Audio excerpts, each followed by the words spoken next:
ये है CBN की प्रस्तुति और आप देख रहे हैं एक नई जिंदगी।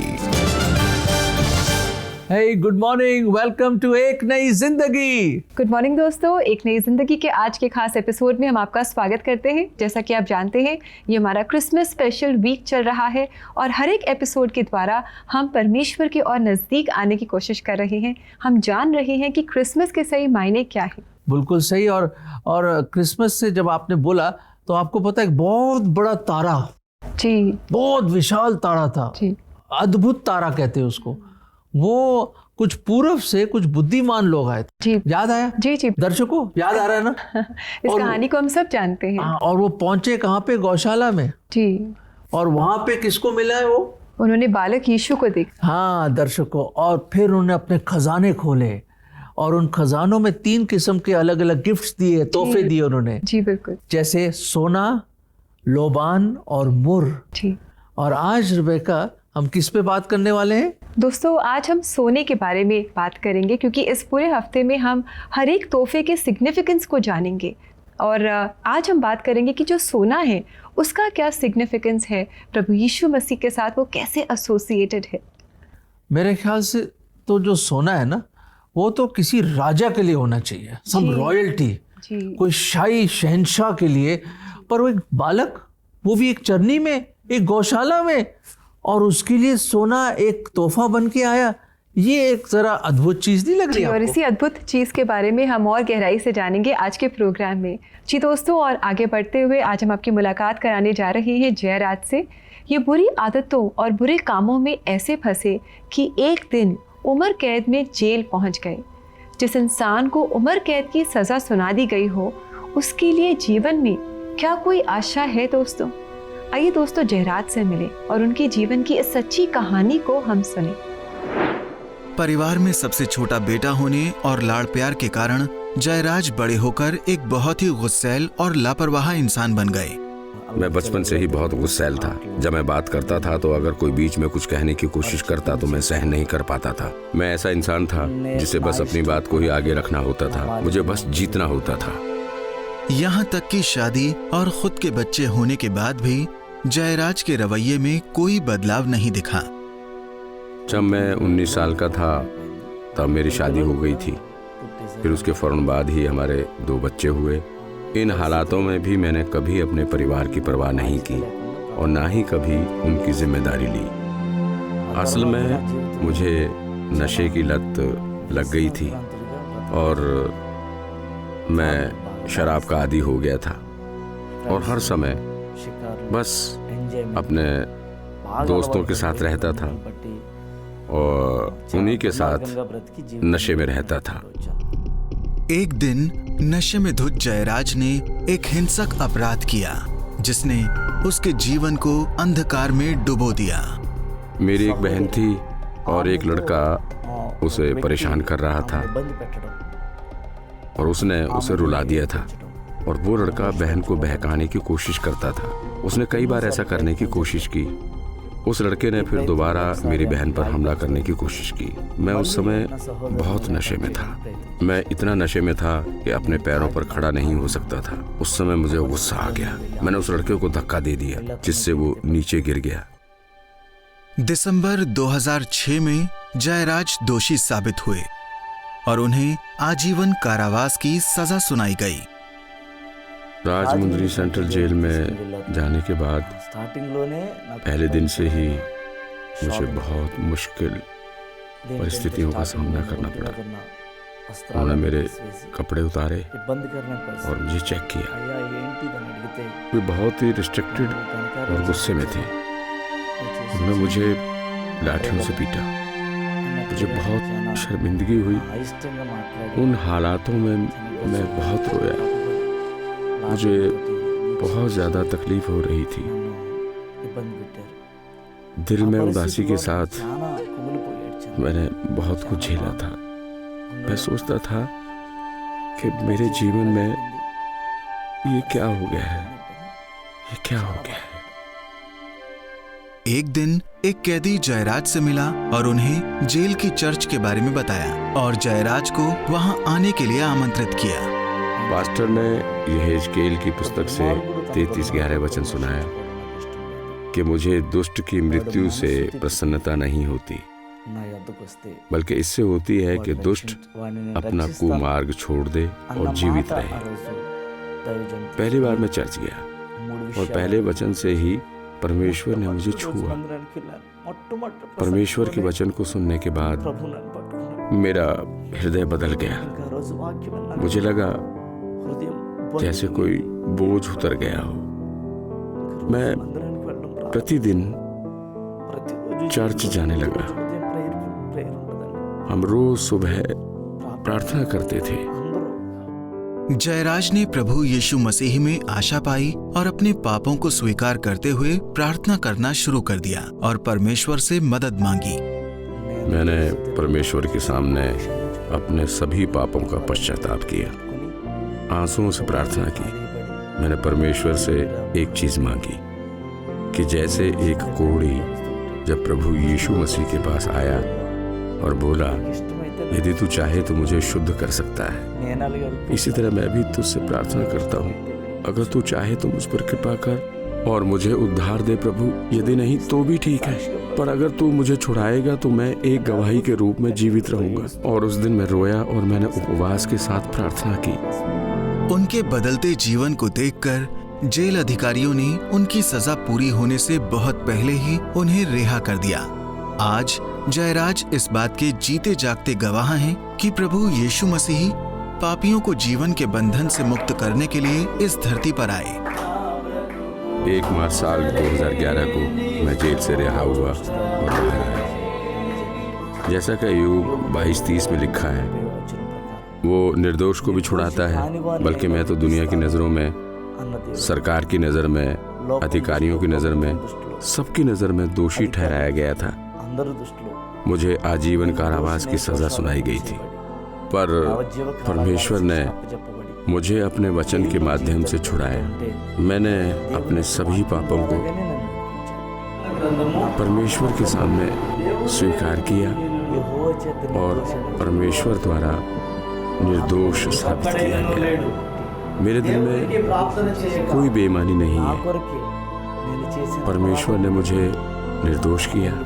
उसने मेरे पापों के कारण कलवारी क्रूस पर जान दी। कितनी अच्छी कहानी है जयराज की, और ये उस सत्य को दर्शाती है कि प्रभु यीशु मसीह इस धरती पर आए ताकि जितने भी गुनहगार हैं उन्हें अपने गुनाहों से, from the bondage of sin, वो छुटकारा पा सकें। बिल्कुल सही कहा रेबेका, जयराज की जिंदगी बदल गई। हाँ। मैं तो बड़ा हैरान होता हूँ दर्शकों, जब ऐसी ऐसी जबरदस्त कहानियों को मैं देखता हूँ कि वो सच्चा परमेश्वर वाकई सच्चा है। हाँ। जो लोगों के जीवन को बदल सकता है। कहाँ देखो जेल में उम्र कैद। हाँ। और अब देखो प्रभु की सेवा कर रहा है वो। नहीं, एंगर इश्यूज के साथ ये स्ट्रगल कर रहे थे। छोटी छोटी बातों पे इन्हें गुस्सा आ जाता था और उसी फिट ऑफ रेज में इन्होंने गलत काम भी किया। लेकिन देखिए आज परमेश्वर ने इन्हें हर बुराई से आजाद किया है। he was set free from the bondage of sin and Satan. परमेश्वर ने उसको ऐसी आजादी दी जो वो बता भी नहीं पा रहा कि कितने बड़े बड़े काम परमेश्वर ने उसके जीवन में कर दिए। अनगिनत काम गिन गिन के देखो और उसकी स्तुति करो कि कितने महान काम परमेश्वर करता है। बिल्कुल ऐसे ही रेबेका मैं बताना चाहता हूँ कि जैसे आपने बताया कि वो प्रभु यीशु मसीह आया, देहधारी हुआ, वो राजा, वो महान राजा जिसने पूरी सृष्टि को रचा, पूरे भूमंडल को बनाया एक शब्द में, वो सर्वशक्तिमान, वो सर्वज्ञानी, वो राजाओं का राजा, शहंशाहों का शहंशाह, वो परमेश्वर जिसने आपको और मुझे जीवन दिया है। और जीवन और मौत की issues of life and death are in his hand. और वो परमेश्वर जो सबसे आला है, सबसे महान, सबसे बड़ा, वो आया हम लोगों के बीच में। वो आया देहधारी होके, मुजस्सम हुआ, मानव चोला पहना। इसी तो क्रिसमस कहते हैं हम। मेरे अजीजों, ऐसा ही हुआ। वो महान राजा, द ग्रेट किंग हमारे पास आया, इमैनुअल बना, मतलब परमेश्वर हमारे संग और हमारे बीच में, हमारे दुखों के बीच में आया, हमारे आंसुओं को पोंछने आया, हमारे पापों को अपने ऊपर लेने आया और हमारे लिए जान देने के लिए आया। मेरे अजीजों, कौन करेगा ऐसा प्यार गुनहगारों से जो उस शहंशाह, उस राजा ने अपना स्वर्गीय सिंहासन छोड़ के वो आया और अभी भी एक सिंहासन ढूंढ रहा है रिबेका, अभी भी एक सिंहासन ढूंढ रहा है। और वो कौन सा सिंहासन है? वो आपका दिल का सिंहासन है। क्या उसको अपने दिल में राजा नहीं बनाओगे आप? क्योंकि वो आया एक नजात देने के लिए, नजात दहिंदा बन के आया हो। ये वचन आपको हम देना चाहते हैं। मत्ती का 1 अध्याय और 23वां पद कि देखो, एक कुंवारी गर्भवती होगी और एक पुत्र जनेगी और उसका नाम इमैनुअल रखा जाएगा, जिसका अर्थ है परमेश्वर हमारे साथ। दर्शकों, कितना खूबसूरत वचन है। वो परमेश्वर हमारे साथ, वो शहंशाह, वो राजा उद्धारकर्ता बनके हमारे बीच में आया। प्रेज द लॉर्ड, प्रभु की स्तुति हो कि वो हमें बचाने के लिए इस दुनिया में आया। इस राजा को अगर आप अपने जीवन में इनवाइट करना चाहते हैं तो क्यों ना आप हमें कॉल करें। प्रार्थना सहायता चाहते हैं तो आप हमें कॉल करें हमारे CBN प्रेयर लाइन नंबर पर, जो है 9910401010। आप हमें व्हाट्सएप या टेक्स्ट मैसेज या वॉइस मैसेज भी भेज सकते हैं दोस्तों। और अब समय आ गया है कि हम एक छोटा सा ब्रेक लें और ब्रेक के बाद संदीप मुथरेजा आज हमें क्रिसमस की स्टोरी बताएंगे। So do stay with us, we'll be right back.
Welcome back दोस्तों। आज एक नई जिंदगी प्रोग्राम में हम बात कर रहे हैं उस तोहफे के बारे में जिसे विद्वान लोगों ने प्रभु यीशु मसीह को दिया जब वो पैदा हुए थे। और हमने जाना कि जो सोना है वो सिग्निफाई करता है कि हमारा प्रभु यीशु मसीह एक राजा है, वो राजाओं का राजा है। बिल्कुल। और मैं चाहता हूँ कि दर्शक लोग जाने एक्चुअली क्रिसमस की स्टोरी है क्या। जी, यहाँ पे एक संदीप भाई हैं जो बहुत अच्छी कहानी सुनाते हैं और सच्चा वाक्य है ये क्रिसमस का। आइए देखते हैं कि इस क्रिसमस की सच्ची कहानी क्या है। नमस्कार दोस्तों, मेरा नाम है संदीप। मैं आपको ले चलूंगा एक सफर पे और सुनाऊंगा एक सच्ची और बहुत ही अच्छी कहानी जिसकी शुरुआत हुई थी बेथलेहम इज़राइल में। जी हाँ, मैं बात कर रहा हूँ यीशु मसीह के जन्म की। बाइबल कहता है कि वो सर्दी की एक ठंडी रात थी जब पृथ्वी के निर्माणकर्ता ने एक मानव रूप में जन्म लिया। लेकिन क्यों? वचन कहता है क्योंकि परमेश्वर ने जगत से ऐसा प्रेम किया कि उसने अपना एक लौता पुत्र भेज दिया, और जो कोई उस पर विश्वास करेगा वो नाश नहीं होगा परंतु अनंत जीवन पाएगा। लेकिन इस कहानी को हम शुरू से शुरू करेंगे और उसके लिए हम जाएंगे आदन की वाटिका में, जिसे गार्डन ऑफ ईडन कहा जाता है। बाइबल कहता है कि परमेश्वर ने स्वर्ग धरती सब कुछ बनाया, पहले 5 दिनों में अपने शब्दों द्वारा इस सृष्टि को रचाया और छठे दिन पर अपने हाथों से मनुष्य को बनाया और अपनी सांस फूंककर उसे जीवन दिया। लेकिन एक खास बात और है बाइबल में। वो कहता है कि परमेश्वर ने मनुष्य को अपनी छवि में बनाया, अपने जैसा बनाया, प्यार और नम्रता से भरा, और कहा कि इस वाटिका के सब वृक्ष के कोई भी फल वो खा सकते हैं, लेकिन एक वृक्ष, अच्छे और बुरे की पहचान के वृक्ष का फल ना खाएं। लेकिन हुआ क्या? आदम और हव्वा ने वही फल को खाया और वहां हुई पाप की शुरुआत, जहां मनुष्य ने परमेश्वर पे निर्भर होने से ज्यादा खुद पर अपनी निर्भरता रखी और वो बन गया स्वार्थी। स्वार्थ, जलन, शर्म, ये सब बातें मनुष्य में उत्पन्न हो गई। उसी आदन की वाटिका में परमेश्वर ने पहला संकेत दिया कि यीशु मसीह आएगा। बाइबल कहता है कि पाप बढ़ गया था, लेकिन एक व्यक्ति था, नोहा, जिसने परमेश्वर की नज़र में अनुग्रह पाया। परमेश्वर ने उसे कहा कि एक बड़ा पानी का जहाज बनाओ और उसमें अपने परिवार को और हर किस्म के जानवर की एक जोड़े को ले आओ। और 40 दिन 40 रात बारिश हुई, बाढ़ आई और सब मर गए, लेकिन एक परिवार रह गया, नोहा का परिवार। और नोहा के परिवार में से उत्पन्न हुआ इब्राहिम। परमेश्वर ने इब्राहिम को एक प्रतिज्ञा दी कि मैं तुझे आशीषित करूंगा और एक आशीष का कारण बनाऊंगा। मैं तुझे एक महान राज्य बनाऊंगा और तेरे द्वारा पृथ्वी के हर एक परिवार को आशीषित करूंगा। इसलिए परमेश्वर ने चुना इब्राहिम को और वहां से उत्पन्न हुआ जेकब, जिसका नाम इज़राइल भी है। उस समय इज़राइल का नबी था सैमुएल, और परमेश्वर ने सैमुएल से कहा कि जाओ और जस्सी के एक बेटे को राजा अभिषेक करो। राजा बनने के पहले दाऊद एक साधारण छोटा सा लड़का था, जिसने गोलायत जैसे दानव को मार गिराया। सैमुएल ने दाऊद को राजा अभिषेक किया। वचन दाऊद के बारे में एक बात हमेशा कहता है कि दाऊद वैसा व्यक्ति था जो परमेश्वर के दिल के पीछे था, क्योंकि दाऊद के वंश से उत्पन्न हुआ यूसुफ। बाइबल कहती है कि यूसुफ और मरियम की मंगनी हो गई थी और शादी होने वाली थी। तभी एक दिन जब मरियम अपना रोजाना का काम कर रही थी, एक स्वर्गदूत उसके पास आया और उसे घोषित किया कि उसके गर्भ से एक उद्धारकर्ता जन्म लेगा। मरियम घबरा गई। वो बोली कि मैं तो कुंवारी हूं, ये मुमकिन कैसे हो सकता है?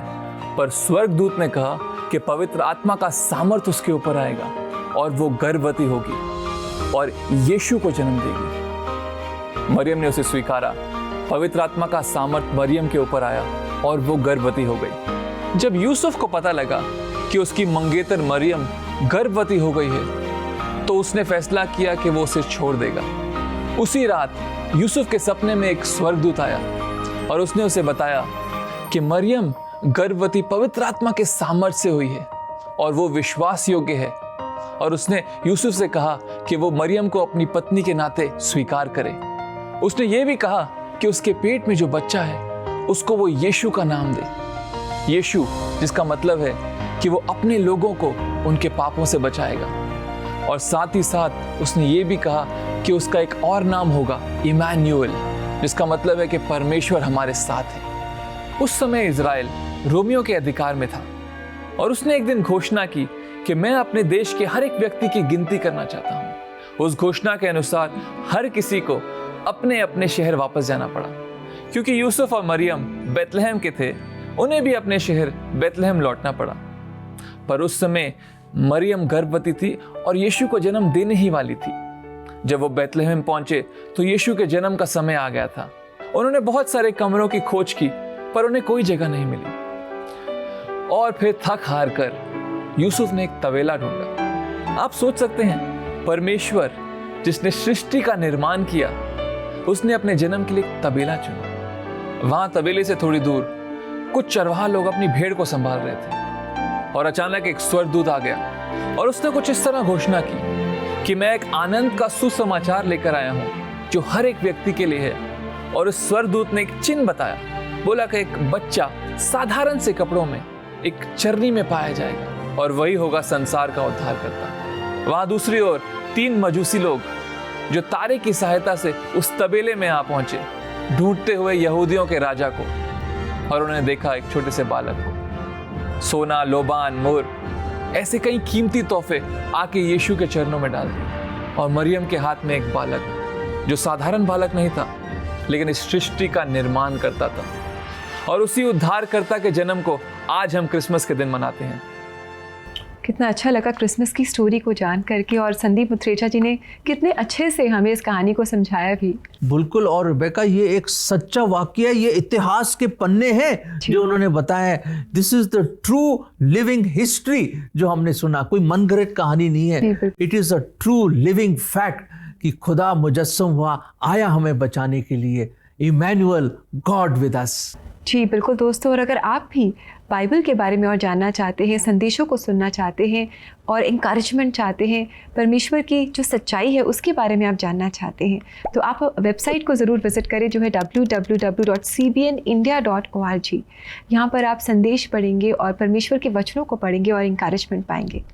अब समय है एक ब्रेक का, और ब्रेक के बाद हम मिलेंगे और आप सब लोगों के लिए प्रार्थना करेंगे।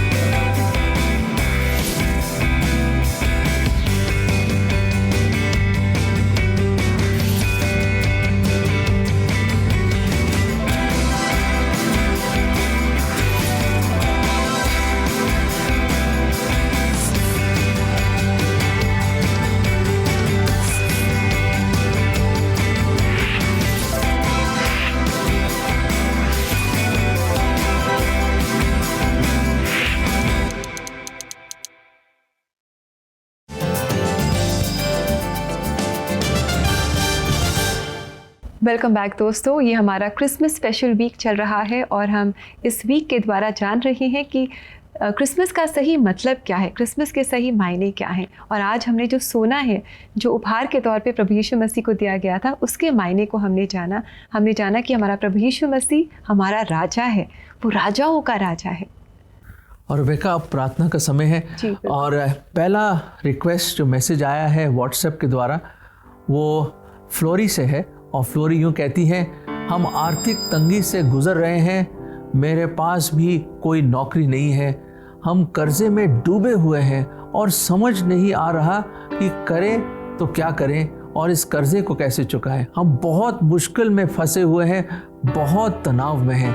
फ्लोरी, हम आपके लिए ज़रूर प्रार्थना करेंगे क्योंकि परमेश्वर आपको इस तंगी, इस परेशानी से निकाल सकता है। बिल्कुल। और आइए देखिए एक और मैसेज जो हमें भेजा है जबाराज ने, जो कह रही हैं, हमारी शादी को 10 साल हो गए हैं मगर अभी तक हमें बच्चे की आशीष नहीं मिली है, कृपया संतान प्राप्ति के लिए प्रार्थना कीजिए।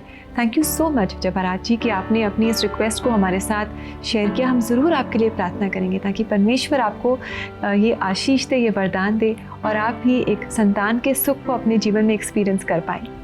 Rebecca, I think we should pray.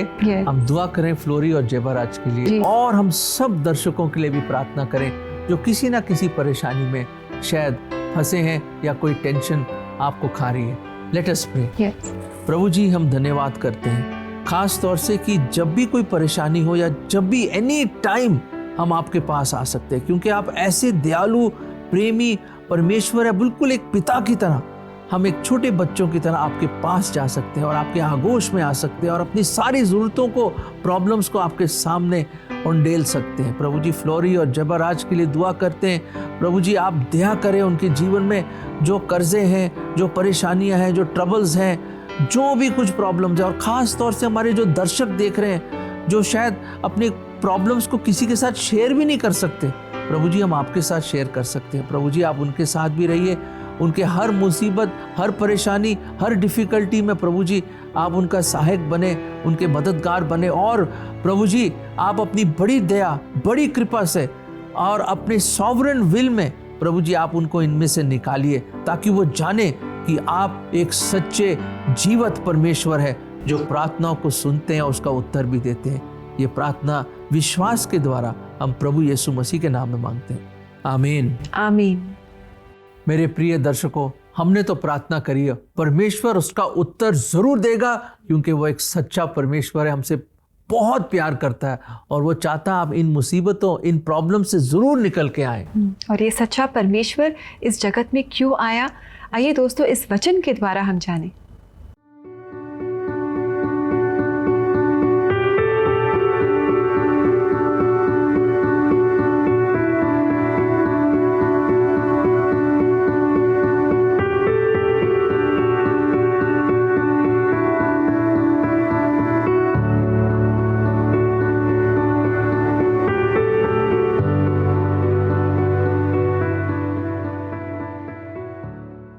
कितना अच्छा वचन है ना दोस्तों, जो हमें इंकरेज करता है, हमें बताता है कि परमेश्वर खुद इंसान का चोला धारण करके इस जगत में आया ताकि वो हम पर दंड न बताए, ये ना बताए कि हमने ये गलत किया है, वो गलत किया है, नहीं, पर अपने प्रेम के द्वारा, अपने बलिदान के द्वारा वो हमें अनंत काल का जीवन देता है, हमें हमारे सारे पापों से, सारे गुनाहों से छुटकारा देता है। कितना प्यारा है हमारा परमेश्वर, कितना प्रेम और दया से भरा हुआ है। आइए हम मिलकर उसकी आराधना करें, उसकी स्तुति करें, उसको धन्यवाद कहें। और ये भी हमने देखा कि वो शहंशाह, वो खुदा, वो राजा, महान राजा देहधारी हुआ, हमारे बीच में आया। इमैनुअल, गॉड विद अस, वो आया हम गुनहगारों को बचाने के लिए। और ऐसा ही गीत दोस्तों आपके लेकर आए हैं फिलाडेल्फिया म्यूजिक, और ये गीत है मेरे खातिर आया। इस गीत के द्वारा आप जानेंगे कि किस तरह प्रभु यीशु मसीह स्वर्ग को छोड़कर हमारे लिए इस दुनिया में आए। क्यों ना हम मिलकर उन्हें सजदा करें। इस गीत के द्वारा बहुत आशीष पाए। हम लेंगे आपसे इजाजत दोस्तों, इस वायदे के साथ कि कल दोबारा मुलाकात करेंगे। नमस्कार। God bless you.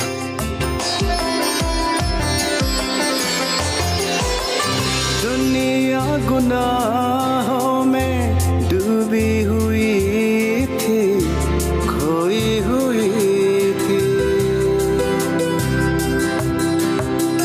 देख ना सका वो पाप में मुझको, स्वर्ग से आया है मसीह,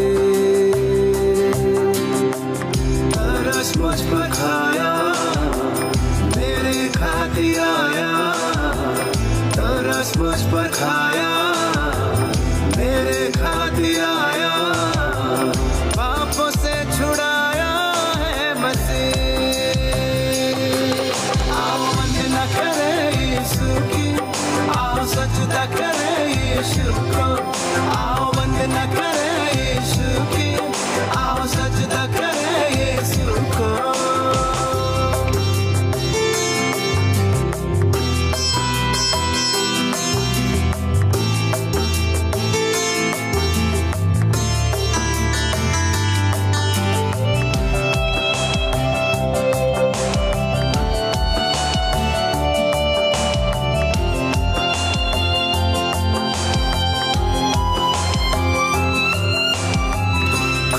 का बेटा है वो पवित्र यीशु, पवित्र आत्मा से आया, जीवन सबका वो, ज्योति जगत की, रास्ता सच्चाई का है वो, तरस मुझ पर खाया, मेरे खातिर आया, तरस मुझ पर खाया, मेरे खातिर आया, पापों से छुड़ाया है मसीह। आओ वंदना करें यीशु की, आओ सजदा करें यीशु को, आओ वंदना करें यीशु की, आओ सजदा करें यीशु को।